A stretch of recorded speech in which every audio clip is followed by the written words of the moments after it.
आज supreme court ने वाज़िया कहा है कि इस्लामाबाद हाई कोर्ट कल इस केस के ऊपर फैसला करे और 2 बजे आप जो है यहां पर तशरीफ ले आएं।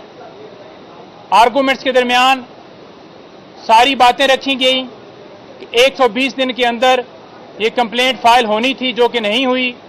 जुरिसडिक्शन का मामला उठाया गया कि ये एडिशनल सेशन जज साहब के पास डायरेक्टली नहीं फाइल की जा सकती थी, इसका प्रोसेस था कि मजिस्ट्रेट के पास जाती। और साथ में ये भी बताया गया कि अनऑथराइज्ड पर्सन के जरिए ये फाइल की गई है, सेक्रेटरी इख्तियार ही नहीं रखते। और उसके साथ साथ दीगर एतराज़ात भी यहां पर रखे गए। कोर्ट मुकम्मल तौर पर कन्विंस नजर आई। कोर्ट ने जो रिमार्क्स दिए वो सबके सामने हैं। इंशाअल्लाह हमें उम्मीद है कि कल खान साहब की इस मुकदमे में बेल होगी और ये जो मुकदमा झूठा बनाया गया, जो कि टाइम बार्ड है, जिसके अंदर बहुत सारे लकूने हैं, ये मुकदमा जो है इसमें खान साहब बाइज्जत बरी होंगे।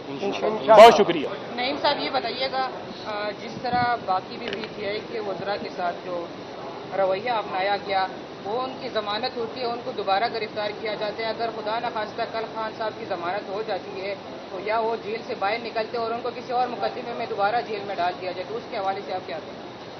देखें, गुज़ारिश ये है कि यहाँ पर हम यही इस्तदा कर रहे थे कि हमें इस्लामाबाद हाई कोर्ट से इंसाफ की उम्मीद नहीं है।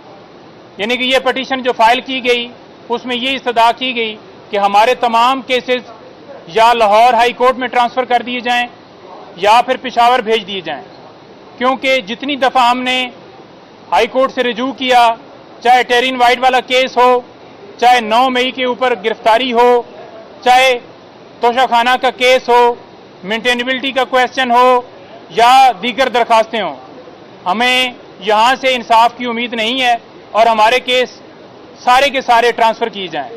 वो भी सुप्रीम कोर्ट में दायर हो गई है और इंशाअल्लाह हमें उम्मीद है कि उसके ऊपर भी जल्द फैसला होगा।